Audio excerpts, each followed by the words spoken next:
Oh my word, there are so many people there already. I knew this would happen because when you interview a superstar like Dr. Greger, who is walking on his treadmill, you get people that show up on time. So welcome everyone to Healthy Living Live. My guest today needs no introduction. He is just the most popular and prolific and wonderful person practically in the plant-based movement. Not practically, but he is. He is the best-selling author of the How Not to Die book and now the How Not to Die cookbook, which we'll be talking a little bit about today.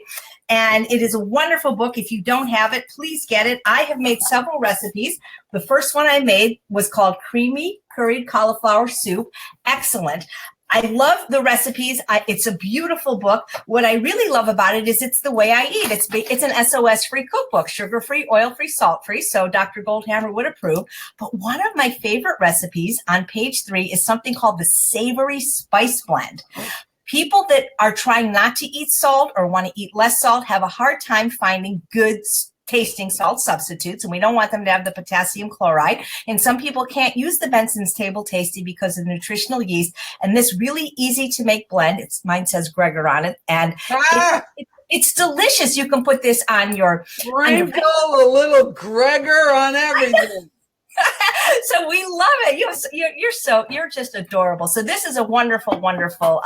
It's a great book, and and congratulations on all your success. It's very hard to go into a bookstore or anywhere in the plant-based world or turn on the TV and not see you. So congratulations. I bet your grandma is smiling down from heaven. Oh, that's very sweet. Well, that is super high praise from you. Yeah.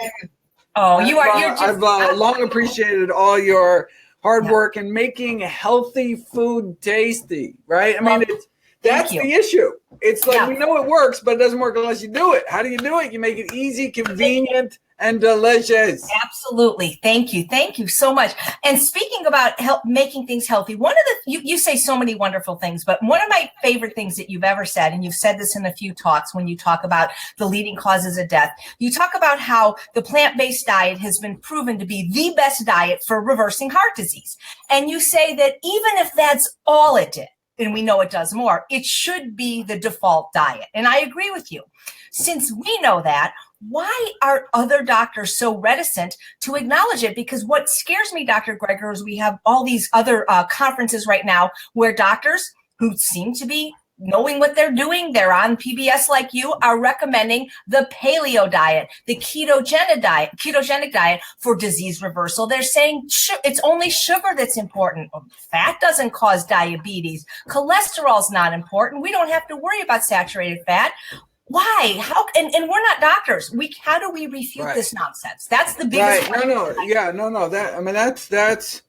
That is the reason that I do what I do. I mean, that's the reason I started nutritionfacts.org, is because we are caught in a cacophony of confusion fueled by the corrupting commercial influences. You have to remember, look, the processed food industry is a $1 trillion industry, right?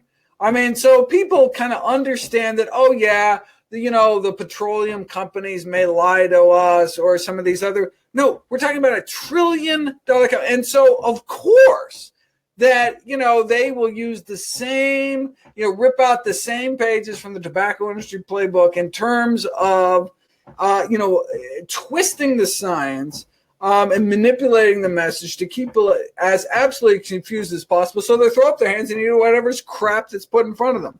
It's not just a plant-based diet, whole food plant-based diet. It's not just the best diet for reversing. No, we're talking the only diet ever proven to reverse heart disease in the majority of patients, plant-based diet, right? If that's all, as you noted, if that's all plant-based diet can do, reverse the number one killer of men and women. Number one, then that should be the default diet to proven otherwise. And of course, also effective in preventing, arresting, reversing type 2 diabetes, high blood pressure, many of our leading killer diseases. So absolutely, why don't we hear more about it? Is because the system isn't set up the system incentivizes the wrong thing.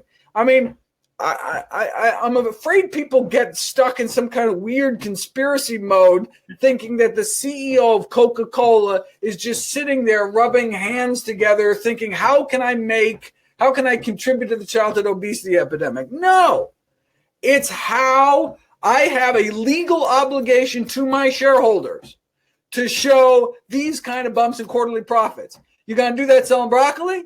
You're going to do that selling dirt cheap taxpayer subsidized ingredients like sugar for a few bucks a bottle. That's where the profit motive is.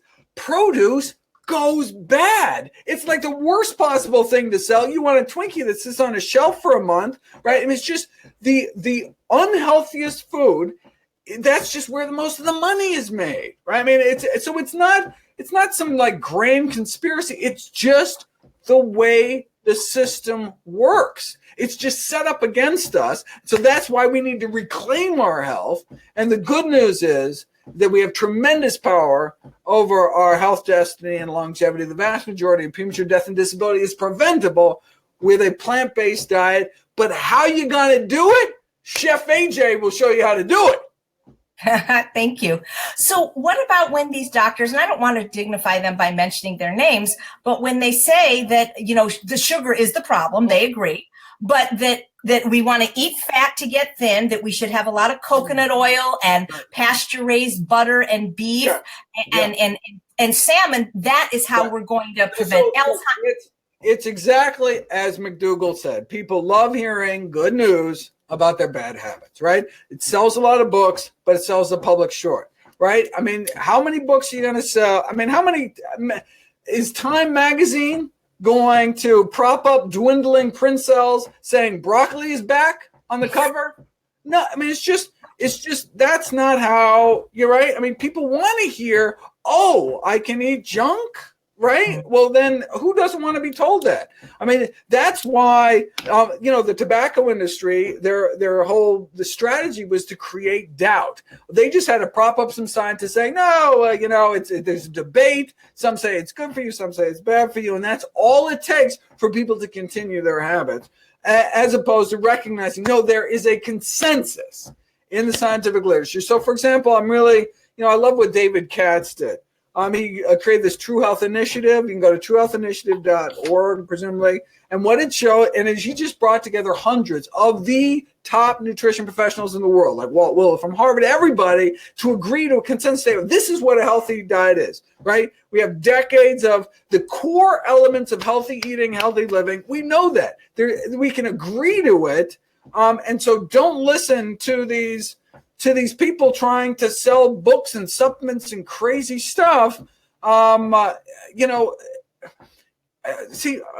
so upsets me is that it's not like someone's trying to, the problem with snake oil salesmen is that people can actually get hurt, right? It's not like they're trying to sell you some fancy gizmo that just doesn't work for, making your for like car wax or something. Right? No, what they say could actually kill people. And so that's why, look, if there's ever anything in the world to want to get actual real evidence over, right? If you want to buy a new toaster, then fine, believe some stranger on the internet and the review they just left. Like, okay, what are the stakes? Yeah, maybe they're paid by the toaster people to, fine, okay.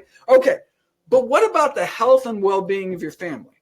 When the stakes are that high, then you just don't listen to, what someone at the gym told you or what, the latest magazine at the checkout counter told you. No, we're talking about the health of our loved ones. Okay, then if there's anything in the world, we demand evidence. All right. Now, not just people that say there's evidence or cite evidence.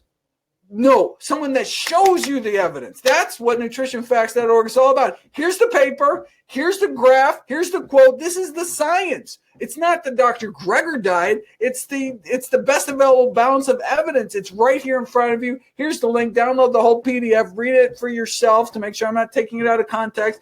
Here's the science. And until someone else shows you the science, then you shouldn't listen to them. I love that. Show me the science. So a lot of people are saying about the keto diet, because there are people that go on those diets that get improvement from where they were from the standard American diet. Again, let's go back to McDougall. The goal is to not fit into a skinnier casket, right? I mean, the goal, how are we going to lose weight? Lots of ways to lose weight. Good cocaine habit will do it. Chemo, tuberculosis, right? But we should lose weight in a way that actually promotes our long-term health and well-being. And it just so happens that the best diet for weight loss is the best diet, for your heart and for your brain and for your kidneys and for the liver. It's like you get the best of all worlds by choosing healthfully. I'm looking very much forward to doing a long series of videos on the ketogenic diets. I have every paper that's ever been published. And it's going to be part of a larger fasting series where I cover intermittent fasting, water-only fasting, all sorts of juicy stuff. Unfortunately, I got waylaid by a looming book deadline, but don't worry, stay tuned. Are we allowed to know what your next book is about? Oh my God, absolutely. I'm so excited. How Not to Diet on Weight Loss. It'll be kind of very similar to How Not to Die, where the first half I'll go through and talk about all the popular diets out there, the pros and cons, and talk about the keys to healthy weight loss. And the second half will be more practical, how-to, specific foods, specific, talk about all the new cool circadian rhythm data, and talk about meal frequency and meal timing, and talk about, all sorts of wonderful new science out there to facilitate healthy weight control. So it's a little daunting. There's 80,000 articles published on obesity in the peer-reviewed medical literature. But if anyone can do it, you're looking at them. So is that literally what you do all day? Is read every single medical journal in the world? Medical English language and nutrition. I'm not, there's lots of medicine that I have little interest in. Right. Is there anything that's ever surprised you, Dr. Greger, that you were researching? Every day. You want to know what, I wish I could tell you what I was surprised today. Unfortunately, today is my interview day. I batch all my interviews together on one day a month so I can immerse in the research the rest of the time. So no research today, but I'm sure there's stuff yesterday I could tell you about. Unfortunately, my brain gets. So what did I learn yesterday? I'm doing research on breakfast cereals. That's my current scripting. I have a series of videos coming about breakfast cereals, and when you see the video, you'd be like, "Oh, I remember that Chef AJ interview. He was saying he was going to do that." And most of all, it's just really kind of fun, slimy things that Kellogg's and General Mills did. There's all these interesting exposés that came out about publication bias and shelving studies that didn't quite show what they wanted to. Basically, it all comes out. Here's the spray for the spoiler. Yep.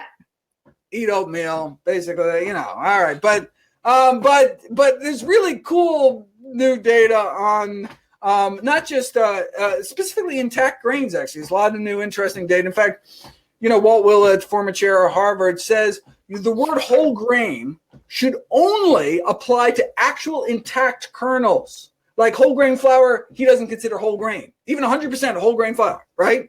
Whole grain wheat. No, actual like barley kernels, a whole oat groat, a whole, that's how we should be eating our grains. I agree. So Fab just posted, is walking as slowly as you're walking still beneficial? It is beneficial, but not for, this is not going to give me any cardiovascular fitness. I'm walking 2.5 miles an hour. What I'm doing is I'm not exercising. What I'm doing is I'm not being sedentary. And those are actually two different things. So there are studies showing that if you sit for more than 6 hours a day, even if you then after work go out and exercise for an hour in the gym, so you're like one of the top 1% exercising people in the country, you still have increased risk of cardiovascular disease just because you're sitting so long, even if you're exercising. Now, of course, exercising better, not exercising, but sitting is bad for us independent of exercising. So what I'm basically doing is just not sitting all day rather than kidding myself that I'm actually, getting my heart rate up. Wow. Well, thank you so much. This is just a fun question from me. You've spoken pretty much everywhere, plant-based and non-plant-based. Did you ever has there been a favorite place that you've ever appeared at that just the greatest memories of all? And I know that all your talks are special, but was there just this one, like when you spoke at Google, for example, or when you spoke at Coleman There's Sachs? really, well, this last year, I spoke at the Detroit Veg Fest. I think it was like one of their first, but it was an audience of 4,000 people. I don't think I've ever, I've spoken on TV to more people, but like in one room, the fact that we could fit that many people in, like that was just incredible. And so you'd like tell a joke and you'd have to like stop and wait for like the waves of, it was crazy. And there's so much cool energy in the room when there's just that many people. It just gets so infectious, like the enthusiasm, like almost to a point, like I feel like if I whipped out a pitchfork and said, let's get them, like everybody's like, ah, like it was. Is that talk available on YouTube by any chance? No, I don't think it was taped. But yeah, it's one of the things about talking to really big audiences. There's this, it's like when live performers, right? Well, as a performer, there's just something like you give the exact same quality of performance to 10 people, and it's a completely different experience to 500 people, Well, I remember the very first year you were on the cruise. I mean, you got a standing ovation just when you were introduced. I mean, people just love you. I know that's super, right? Yeah, you've made it when you get to stand before you get it, right? Yeah, before you speak. But then the pressure's on, right? Yeah, exactly. Like, who is this guy, right? If you hadn't been a doctor, what do you think you would have become? Because you really are the funniest one of all of us. You really are. So do you think you would have done some stand-up? No, what I'd be doing is research. I mean, my love is research. So I would just be, yeah. And look, that would be my great, I would love, in fact, that's what I planned on doing with my life, is I want to be a biomedical researcher. In fact, that's what I started out doing. Medicine was but basically it was just this recognition, like we don't need a single more dollar spent on research. We have the research we need to like wipe out 80% of all chronic disease, right? Once we do that, okay, let's get back in the lab. There's, these rare diseases that we can't cure yet. Let's do it. I'm down. And I just love all that biochemistry and the mechanisms. I was a biophysics major. Like, I love getting deep into that, but I don't have the luxury of that intellectual fun when people are dying from easily preventable diseases that we don't need any more research for. And so it was really like, all right, I got to give up that dream. I'll do that in another life and stick to just getting out the research that's already there. Well, that's great. Do you find that research comes in waves, that there's just that is there a hot topic right now? Because us lay people, what we keep hearing about, for example, is the microbiome. Everything is the microbiome lately. Yeah, well, but that's a function not of interest. We've always been interested, but of new tools. So we now have DNA fingerprinting techniques that you can actually track what's actually in our gut. So most of our gut, of the species of bacteria in our gut, are unculturable, meaning they don't grow outside of the intestine, meaning like there's no amount of humidity and warmth and like there's no growth media we can get them to thrive on. And so we have no idea what's in there, right? Because when we take it out to study it, it just dies, right? And so it's been this big black box, I guess no pun intended a little bit, right? It's this big brown box, right?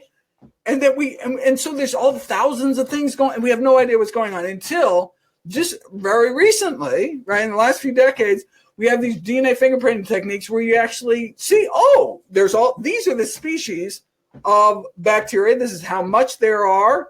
And then this is the difference between you, and this is the difference between you and you 2 weeks later after changing your diet to XYZ. And so there's just been this explosion of literature. Not that we haven't been excited all along, not that we haven't known that it's played a big role. We just didn't have the tools to actually answer the questions. Terrific. So I like this question from Sharon. There's many people that are not on board yet with a plant-based diet. So if you had one recommendation for where to start, like one food that they should be getting or one food that they should be eliminating or both, could you pick one from each category for people that aren't willing to go 100% plant-based? My top 3 choices for each would be berries every day, the healthiest fruits, greens every day, the healthiest vegetables, and then legumes, beans, split peas, chickpeas, or lentils. Like there's only 3 things to add to your diet, so those are the 3. And then if there's three things that absolutely top of the list, first remove before anything else, it'd be number one, anything with trans fats or anything with partially hydrogenated oils in it. Number two would be processed meat, like bacon, ham, hot dogs, lunch meat, sausage, etc. And number three would be soda. Those are the three things I would just get out of your diet, number one, right off the bat. And if you did those two things, I mean, you'd go a long way towards, moving towards what a about healthier smoking? life. Wait, I thought we were talking about diet. Absolutely. No, I am. But, I mean, are you? It's just I'm surprised that to this day that so many plant-based people smoke. I was shocked when I found out. They shouldn't. Right. Does it even matter what they eat if they're smoking? Of course it matters what they. In fact, I have these videos showing that you can dramatically. I mean, that's if you want to look at DNA damage, you want to look at cancer risk. What do? You study smokers. Why? Because then you only have a short study because they're all going to drop dead. It's like, that's why they breed these or genetically engineer these transgenic, rodents that are susceptible to disease. They get all these tumors. Why do you do that? Because you can do it quicker, right? You don't have to wait around. Well, basically they're engineering themselves into these high levels of inflammation, oxidation, and DNA damage, and cancer risk. And so that's why you test. So when they do a study, does broccoli reduce DNA damage? What do? You get smokers, right? Because they have these high levels. You give them broccoli, they keep smoking the same amount, and their levels drop dramatically. And I have videos on this. But guess who has even lower levels? People that don't smoke, right? So it's no, and I'm always a little hesitant about doing those kind of videos because I don't want them to think like this is the out. It's like, I can keep smoking as long as I eat broccoli. But look, if you are going to keep smoking, then yes, eating broccoli will reduce your risk. But I always, show the data that says, look, but it would be even better if you stop poisoning yourself. Yep. I know what you mean about people always looking for good news about their bad habits, but I meet some people, and you've probably heard this too, that say they just feel better when they have meat. Is that a real thing, or is that another case of good news, bad habits? So is there like a physiological component along with a psychological component? I mean, we do have craving. We have inborn hardwired cravings for not only sweet, but for savory, for that umami flavor. And so we really do crave that. Why? Because it's concentrated. So it's a sign, it's a signal from our environment that there's concentrated sources of calories, right? And so, if it's sweet, oh my God, we just might have stumbled across a blueberry bush. So we got to increase appetite. We got to increase cravings. We got to decrease satiety so people will overeat on berries. Like that's really good for long-term survival. And the same thing with the savory. We're talking about energy density, even though, wild meat is super low in fat, brains, bone marrow. I mean, you can get more calories that way than munching on leaves. Of course, now the problem is getting too many calories. But for most of our evolution, for millions of years, it was in this context of famine. And so these were signals that we were getting. So that's why we crave kind of meaty flavors. Now we can get that with mushrooms, and we can get that with all sorts of other ways. We can do that, and so we can satisfy those cravings without harming our long-term health in terms of chronic disease risk. But that's why sugar. So many comfort foods are sugary. Is because it's actually this signal to our brain. It affects our reward centers. In fact, so in my breakfast cereal research the other day. If you give someone naloxone, which is Narcan, which they give people for opioid overdoses, like you overdose on heroin, you give them a shot of Narcan, and all of a sudden they wake back up because it blocks the opiate receptors. You give someone a shot of Narcan, and they eat fewer cookies. Wow! Seriously, they eat fewer cookies. And you give them Kool-Aid, and they find the taste less pleasant after the shot of Narcan versus a shot of placebo, salt water or something, right?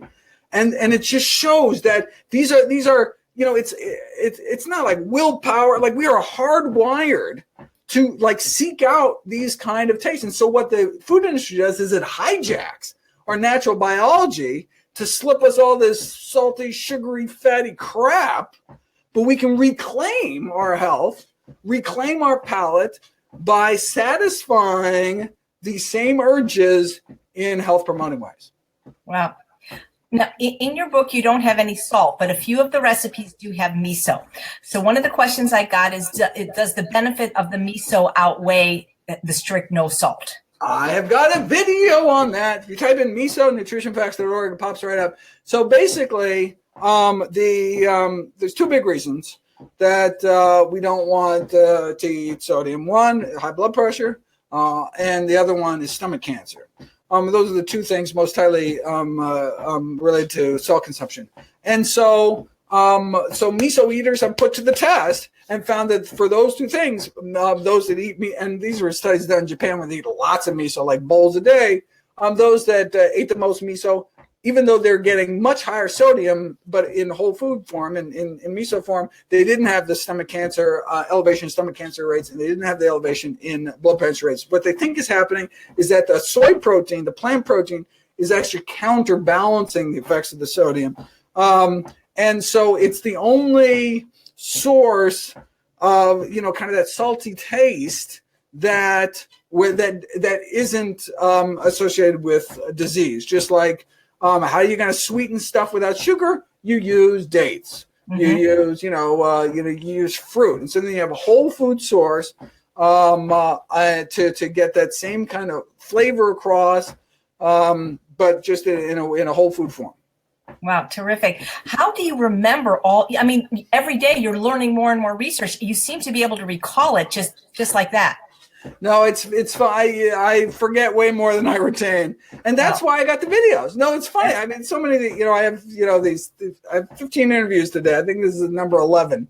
Oh my God! Thank you so much. And basically half the time my answers are, there's this great website called Nutrition. Go, but why do I do videos if you're just gonna right? Like, no, I know, but it's sometimes fun, because not all of us remember everyone we watch, and it's also fun hearing you answer it live as well. But you're right. And that's when I tell everybody, if you have a question, you go to nutritionfacts.org, because some people are saying where you're speaking, you have your full year speaking schedule right there.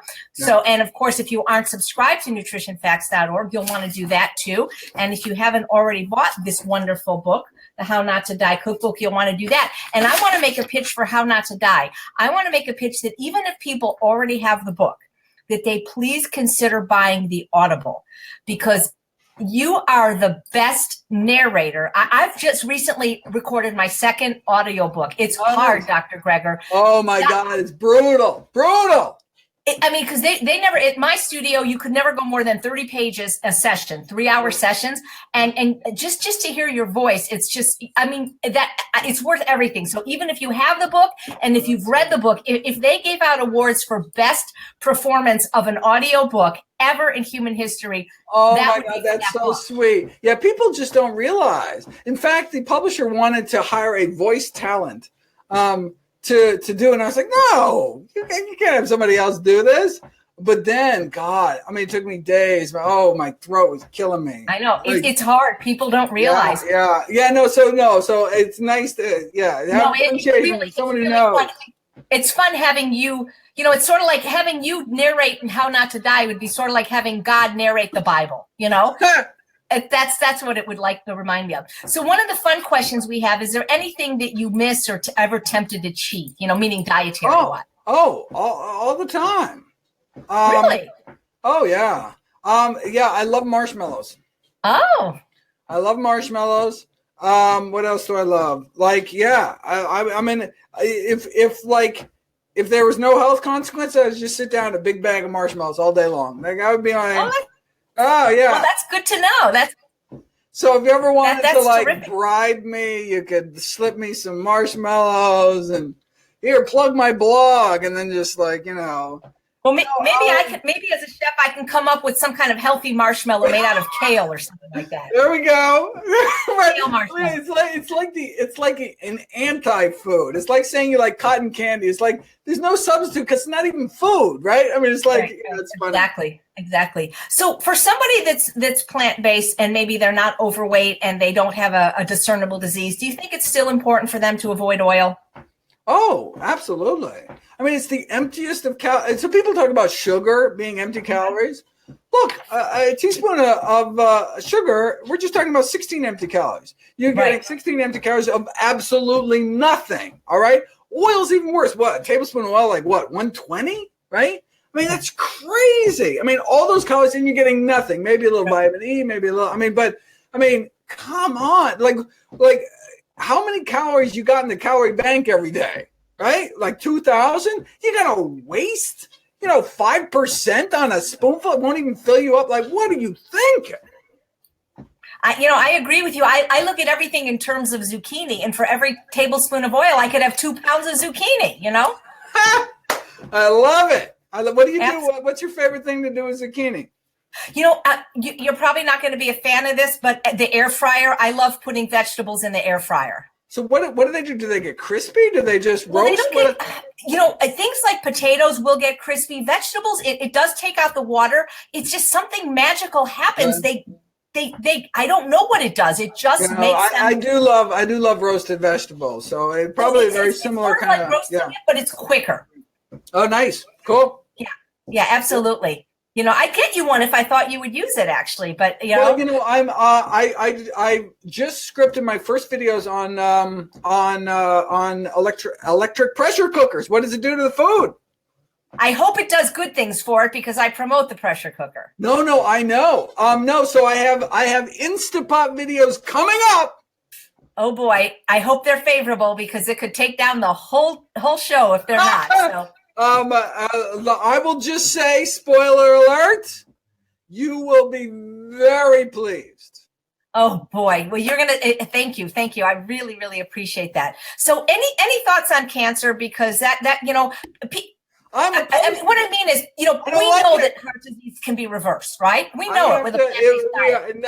I'm not trying to dodge the question, but I do have another interview starting 2 minutes ago. So, okay. Thank you so much, Dr. Greger, and thank you. Congratulations on all your success. Thanks for watching. Bye, everybody. Keep up the wonderful work. Bye. Bye. Peace out.